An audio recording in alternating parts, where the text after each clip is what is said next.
اور آپ سوئے ہو, کوئی آدمی سویا ہوا اپنے کمرے میں, کمرے کے دروازے بند ہیں, کھڑکیاں بند ہیں, روشن دان کھلے ہیں, جب آندھی آئے گی, طوفان آئے گا, اس میں گرد و غبار ہوئے گی, وہ گرد و غبار جب روشن دان کھلے ہیں یقیناً وہ اندر جائیں گے.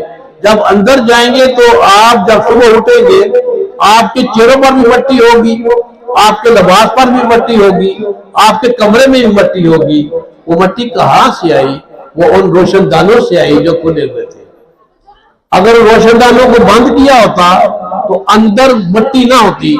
اللہ تعالیٰ نے یہ بلڈنگ بنائی ہے انسان کی, اس کے بھی یہ دو روشن دان ہیں. اگر ان روشن دانوں پہ کنٹرول نہ کیا جائے گا تو پھر اندر مٹی جائے گی. پیارے بچوں, اس باتوں کو دھیان سے رکھنا ہے اور اپنی زندگی کا ایک اصول بنا لینا ہے. سارے ماشاءاللہ یہاں 250 بچہ پڑھ رہا ہے, اب سارے حافظ قرآن بچے ہیں. تو وہ بات یہ ہے کہ دو متضاد چیزیں اکٹھی نہیں ہوتی ہیں. اگر کسی جگہ پہ گندگی ہے ہم یہ نہیں کہہ سکتے ہیں کہ یہاں صفائی ہے, وہاں تو گندگی ہے. جب صفائی کر دیں گے گندگی ختم ہو جائے گی. اگر کسی جگہ پہ اندھیرا ہے وہاں بلب جگا دیں گے تو روشنی ہو جائے گی, اندھیرا ختم ہو جائے گا. قرآن پاک ایک نور ہے, قرآن پاک پاکیزگی ہے. اگر اندر قرآن پاک ہے, اس کا نور ہے, اس کی پاکیزگی ہے, باہر کی گندگی اندر جائے گی, زبان کی گندگی جائے گی, آنکھوں کی گندگی جائے گی, کانوں نے غلط سن لیا ہے تو وہ نور بھی ختم ہو جائے گا اور وہ پاکیزگی بھی ختم ہو جائے گی. زیادہ پیارے بچوں, آپ نے اس چیز کو ذہن میں رکھنا ہے. اللہ تعالیٰ نے جو ارشاد فرمایا ہے, یا محمد صلی اللہ علیہ وسلم, ہم نے حافظوں کو دنیا اور دنیا والوں کے لیے عزت ہم نے حافظوں کو دنیا میں اس لیے بھیجا ہے تاکہ دنیا والوں کو عزت دے سکے, احترام دے سکے. اور اللہ تعالیٰ نے ارشاد فرمایا کہ اگر ہم حافظوں کے سینوں میں قرآن نہ رکھتے تو قسم ہے خدا کی ہم ساری دنیا کو ہلاک کر دیتے. ہم نے ان حافظوں کے سینے میں تلاوت قرآن پاک رکھا ہے اور اس کی برکت سے اس دنیا کا وجود ہے.